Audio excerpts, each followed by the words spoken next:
Hello everybody, Steven here with Cardboard Coalition.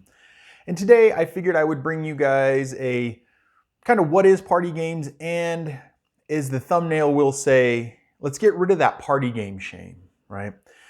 And what do I mean by that? So if you're new to the hobby, you might not know. If you're really new, and if you've been around the hobby for a while, you probably know, but maybe you don't buy into it. So let's start with what a party game is. So a party game is a game that can play multiple people, right?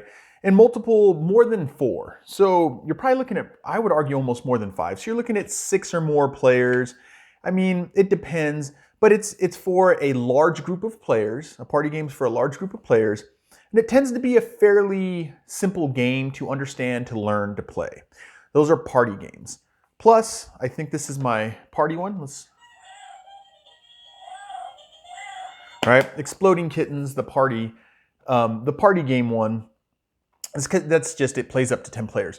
So a party game is just supposed to have, you're supposed to be able to play a lot of players, a high player count, we'll say that. And it's supposed to be easy to learn and play. Now, what I mean by that party game shame is there are people who think that party games shouldn't be played, or they poo-poo the idea, they turn their nose up because it's not a hardcore Euro, it's not a miniatures game, though some can have miniatures. I back the Zorro dice where it comes with meeples, so a little more, but some people like to turn their nose up to it. And so I just wanted to say we need to stop that party game shame, right? And some of the first games I bought on my own were party games, right? Unstable Unicorns. You know what? Is this the most in-depth strategic game you could ever play in the world? No, it's a card game where you're collecting up unicorns and you're trying to beat out other people. You're trying not to let them get the unicorns, so there's some take that goes on in there. I even have, it's hidden behind all these expansions and the not safe for work, which is fun. And the thing is, whenever I bring either of these out, I tend to get laughs and people have fun. I've yet to run into someone who is like, oh my God. They might be thinking this, it's a party game and I'm so not gonna play a party game. My intelligence is up here and those are way down here.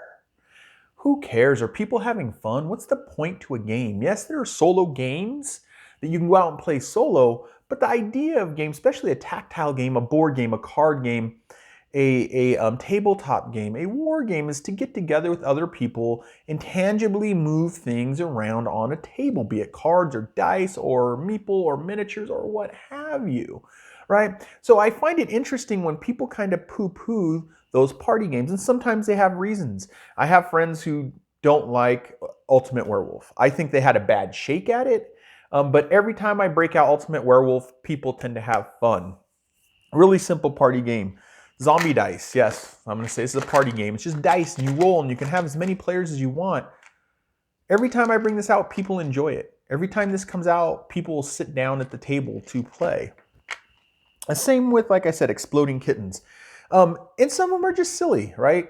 The Bears vs. Babies. I haven't had a chance to play this with anybody yet. I do like the furry box, right? But it's just fun. It's silly fun. That's what it's supposed to be, right? And so it seems odd that some people would turn their nose to it. I get that maybe you want a super intellectual game, right? And some of these just aren't, but if you're going to have a group larger than 4 or 5 or 6, your options run low, and it doesn't mean that you can't enjoy yourself. It means you just have to pick a different type of game to try to play. And in comes party games. Party games are also good for people who have never played games before. They talk about entry-level games. Sushi Roll, actually I put this out and I think that it only goes up to 4 players. No, this one goes up to 5 players. But there's Sushi Go, and there's the party version where you can play with a lot of people of Sushi Go. This is the dice version down here. But there are people who can get into the hobby or be introduced to the hobby in some ways through party games. And that might happen to a lot of us, right? You come over to someone's house and they have some games and you're like, wait, this isn't blackjack and poker. We're all trying to be serious like cowboys, right? Who cares? They're still just games. Chess is still just a game you play. It always makes me laugh. Um, but someone might come to a party and they're like, hey, what's this? You a unicorn game? What do I have to do? Here's what you do. You try to get 7 unicorns and try not to let anybody else get 7 unicorns. You can get 7 unicorns, you win. Look around the table. You got cards that'll stop other people from doing things in some hilarious ways, right? So people might sit down and go, hey, this board gaming thing isn't that bad. And they might be interested in playing again, getting more people into this, right? And plus, like I said, it's player count. Ravine, every time I played Ravine, everybody's had a blast. And there's things in Ravine that I personally am not a big fan of, like holding someone's hand until it turns over, singing every verse. But is it funny? I do like the interaction you get from a larger group of people, and I have the expansion which lets you play with even more people.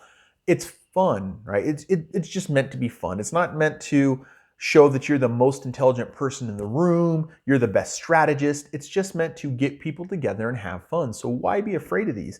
It's going to introduce people to the game, right? And all games, I would say, have a certain time and place, right? And there's some games you can argue you play at all times, but all you have to do is change player counts and maybe you can't. But think of party games when you know you're having a large group of people. Or how I look at it, I tend to invite everybody and their mother to game night. And if you're someone that I know and you're watching this, I haven't invited you to game night, it's probably because you haven't shown any interest in playing games. Or maybe you don't even live around me.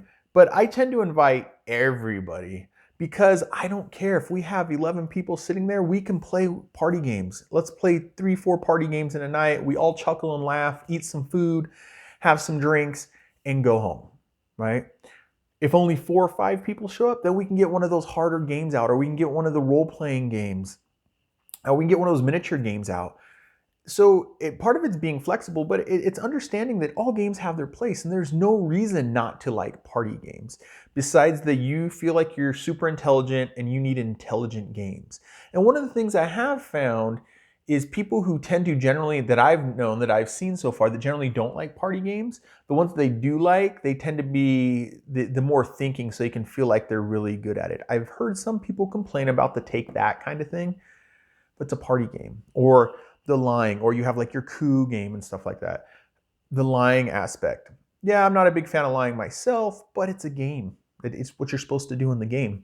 When Resvon and I play against each other, there are times where she doesn't want to do something because it's going to hurt me. And I tell her, go ahead and do it. If that's your move, do it, because the point to this game is for you to win. You're trying to stop me from doing whatever it is I'm trying to do. And you just have to accept that when you go in. Just like party games, you just have to accept they're there just to be light and fun. It's a party game, right? So you shouldn't worry about it. And if you guys are wondering, now I'm going on a tangent. This is Cthulhu dice. My dog Misha decided to eat the original bag that I threw it all in. It doesn't come in a bag, so I ordered one with a little Cthulhu on it. So that's Cthulhu dice, and you can play that with lots of people too. But getting back to it, I don't think, I'm looking through these party games, I haven't had a chance to do Flux. I don't think I've ran into a party game yet that people haven't had fun with. I haven't been able to play the pack yet, and if you're sharp-eyed, know your games a little bit, yes, I do have One Night Werewolf and the pack, which is the Wolves of something, Miller's Hollow.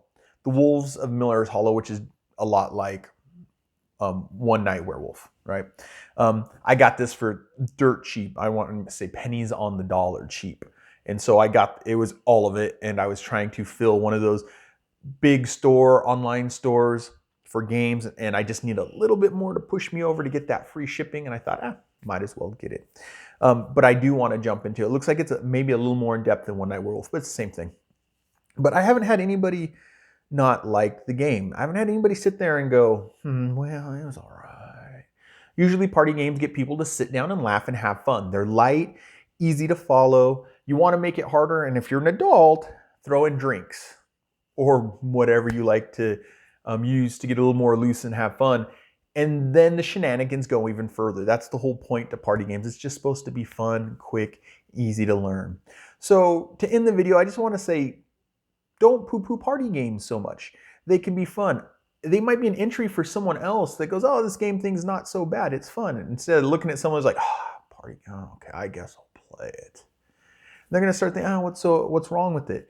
So don't don't poo-poo, don't shame people who like party games, or, you know, poo-poo the idea of party games like, oh, I can't believe we're gonna play a party game, or I guess we have to play a party game because there's so many people here. Yeah, great. That means you have friends that want to come hang out with you and have fun. And that's what these games are all designed. So stop that party shame, party game shame. And one of the things that made me think about this, just one last thing, and I'm gonna do a video about it. I picked up 2 more untamed unicorns, and I almost didn't do an unboxing to show kind of what goes in here because I'm like, who cares? And that made me think of this video. People do care. This one's just another pack, the Adventurers pack, but this one's a Christmas pack. And I kind of want to get a large group of people together, throw these cards into Untamed Unicorns, and laugh and have some fun, right? Not be ashamed of that party game. If you're interested in a little unboxing, I'm going to do a video and just unbox them, show you kind of what cards are in here. But with that said, stop the party game shame. And if you're one of those people that have no idea what a party game is, we explained it, right? It's just large player count, fun to play, easy to learn kind of games. And if you're one of the people who love party games, I'm there with you. I love party games. I tend to like the whole spectrum, though I haven't played a lot of war games yet, so we'll see. But that's my spiel. That's my rant on party game shame. I hope you guys enjoyed. I'm Steven with Cardboard Coalition. I'll see you later, everybody. Bye.